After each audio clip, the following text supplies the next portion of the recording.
ሰላም ጤና ይስጥልን ውድ ሪፖርተር ተከታታዮች የሰዓቱን ዜናዎች ቀጥዬ ያሰማችኋለሁ።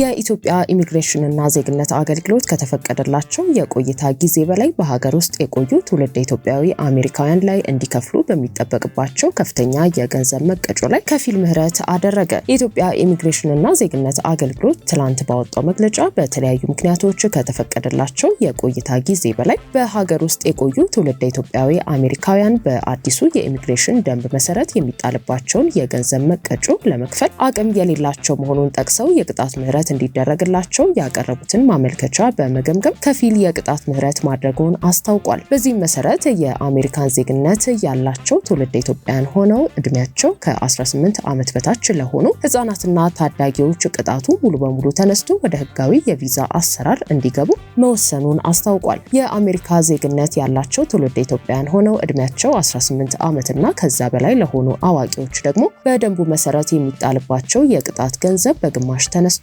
ግማሹን በመክፈል እንዲስተናገዱና ወደ ህጋዊ የቪዛ አሰራር እንዲገቡ መወሰኑን ገልጿል። ይህ የቅጣት ቅነሳና ምህረት እድል ግለሰቦቹን ወደ ህጋዊነት ለማምጣት የተሰጠ መሆኑን የጠቀሰው የኢሚግሬሽንና ዜግነት አገልግሎት የተሰጠው እድል ለአንድ ጊዜ ብቻ መሆኑ ታውቆ ከመጋቢት 15 ቀን 2018 ዓ.ም እስከ ግንቦት 15 ቀን 2018 ዓ.ም ባሉት 60 ቀናት ውስጥ ወደ አገልግሎቱ ዋና መስሪያ ቤት በመቅረብና አስፈላጊውን ዶክመንት በማሟላት እንዲስተናገዱና ወደ ህጋዊ የቪዛ አሰራር እንዲገቡ ጥሪውን አስተላልፏል። ከተሰጠው የጊዜ ገደብ በኋላ ግን በኢሚግሬሽን ደንብ መሰረት ብቻ የሚያስተናግድ መሆኑን አስታውቋል። የሚኒስትሮች ምክር ቤት ባወጣው የኢሚግሬሽን የተሻሻለ ደንብ ቁጥር 559/2017 መሰረት ማንኛውም የውጭ ሀገር ሰው የጸና ቪዛ ሳይኖረው በሀገር ውስጥ የቆየ እንደሆነ ለቆየበት ለእያንዳንዱ ቀን 30 የአሜሪካ ዶላር ከፍሎ እንደ አስፈላጊነቱ ድጋሚ ቪዛ ሊሰጠው ወይንም ከሀገር እንዲወጣ እንደሚደረግ ይደነግጋል። በዚህ መሰረት የጸና ቪዛ ሳይኖረው በሀገር ውስጥ ለአንድ ዓመት የቆየ የውጭ ዜጋ በየቀኑ እንዲከፍል የሚጠበቅበት 30 የአሜሪካ ዶላር መቀጮ ለቆየበት 365 ቀናት ተባዝቶ 10800 የአሜሪካ ዶላር ወይንም አሁን ባለው የብር የውጭ ምንዛሪ ተመን መሰረት 1.65 ሚሊዮን ብር እንዲከፍል ይገደዳል። ከአንድ ዓመት በላይ ከቆየ ደግሞ ለእያንዳንዱ ቀን 30 የአሜሪካ ዶላር የመክፈል ግዴታው እንደተጠበቀ ሆኖ ከአንድ ዓመት እስከ 3 ዓመት የቆየ ከሆነ ተጨማሪ 3000 የአሜሪካ ዶላር መቀጮ ከፍሎ ከሀገር እንዲወጣ ይደረጋል። በዚህም መሰረት የጸና ቪዛ ሳይኖረው በሀገር ውስጥ የቆየው አንድ ዓመት ከአንድ ቀን ቢሆን በጥቅሉ 13830 የአሜሪካ ዶላር ወይንም በወቅቱ የብር ምንዛሪ ተመን 2,115,000 ብር የመክፈል ግዴታ ይኖርበታል ማለት ነው። የጸና ቪዛ ሳይኖረው በሀገር ውስጥ የቆየው ከ3 ዓመት በላይ ከሆነ ለቆየበት ለእያንዳንዱ ቀን 30 የአሜሪካ ዶላር እንዲሁም እስከ 3 ዓመት ለቆየበት ጊዜ 3000 የአሜሪካ ዶላር መቀጮ መክፈሉ እንደተጠበቀ ሆኖ ከ3 ዓመት በላይ በመቆየቱ ደግሞ ተጨማሪ 5000 የአሜሪካ ዶላር ከፍሎ ከሀገር እንዲወጣ የሚደረግ መሆኑን ደንቡ ይደነግጋል። በዚህ መሰረት የጸና ቪዛ ሳይኖረው 3 ዓመት ከአንድ ቀን በሀገር ውስጥ የቆየ የውጭ ዜጋ በጥቅሉ 40400 የአሜሪካ ዶላር ወይንም አሁን ባለው የምንዛሪ ተመን 6.2 ሚሊዮን ብር እንዲከፍል ይገደዳል። የሚኒስትሮች ምክር ቤት ባወጣው በዚሁ የኢሚግሬሽን የተሻሻለ ደንብ ቁጥር 559/2017 መሰረት ማንኛውም በሀገር ውስጥ የሚገኝ ትውልደ ኢትዮጵያዊ የትውልደ ኢትዮጵያዊ መታወቂያው ጊዜ ካለፈበት ከ11ኛው ቀን ጀምሮ እስከ 1 ወር ድረስ ካላሳደሰ 100 የአሜሪካ ዶላር ተቀጥቶ መታወቂያው ይታደስለታል። ከ1 ወር በላይ ከሆነ ላለፈበት ጊዜ ግን በየወሩ 150 የአሜሪካ ዶላር እየተሰላ ቅጣት ከፍሎ መታወቂያው የሚታደስ ይሆናል። በውጭ ሀገር የሚኖር ትውልደ ኢትዮጵያዊ የትውልደ ኢትዮጵያዊ መታወቂያው ጸንቶ የሚቆይበት ጊዜ ካለፈ ደግሞ 100 የአሜሪካ ዶላር ቅጣት በመክፈል ማሳደስ ይችላል ተብሏል። የኦሮሚያ ክልል ፖሊስ በክልሉ የተለያዩ ዞኖች የጸጥታ ኃላፊዎችን ጨምሮ ከፍተኛ አመራሮችን በቁጥጥር ስር እያዋለ መሆኑ ታወቀ። በኦሮሚያ ክልል የተለያዩ አካባቢዎች የክልሉ ፖሊስ ኮሚሽን እየወሰደው ነው በተባለው እርምጃ በርካታ አመራሮች በቁጥጥር ስር እየዋሉ መሆኑ ተገልጿል።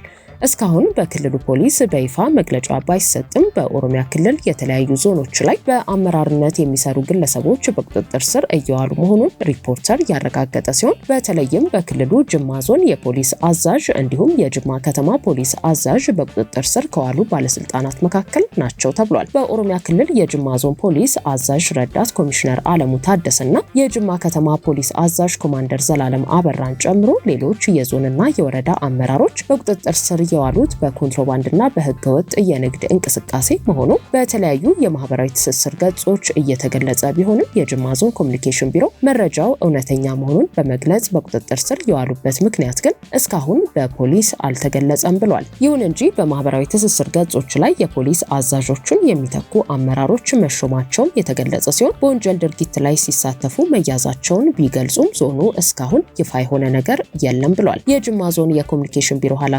አብዱልአዚዝ ራያ እንደተናገሩት የጅማ ዞንን ጨምሮ በተለያዩ የክልሉ አካባቢዎች በመንግስት አመራሮች ላይ እርምጃ እየተወሰደ ነው።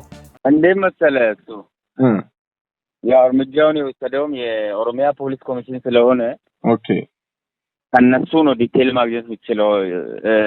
እኛም ያው እዚህ ኢንፎርሜሽኑን ቢኖረንም እኛም እንደማበረሰቡ ነው እኩል የሰማነው። ኦኬ ስለዚህ ኦሮሚያ ፖሊስ ኮሚሽን ነው እርምጃውን እየወሰደ ያለ በተለያዩ ዞኖች ነው። አጋጣሚ ደግሞ እዚህ የዞንም የከተማም ፖሊስ አመራሮች በቁጥጥር ስር ውለዋል። ምክንያቱም ይሄ ነው ብሎ አልተገለጸም። ሰው ዝም ብሎ ሶሻል ሚዲያ ላይ ኮንትሮባንድ ነው በቃ ቡና ንግድ ጋር ይላል እንጂ በምን ምክንያት እንደሆነ የተጣራ የተገለጸ ነገር የለም። በቃ እንደዛ ከረና በዞን ደረጃ ያው ኢንፎርሜሽኑ ልክ ነው። ውድ ሪፖርተር ተከታታዮች የሰዓቱ ዜናዎቻችን እነዚህ ነበሩ። ስላደመጣችሁን ከልብ እናመሰግናለን።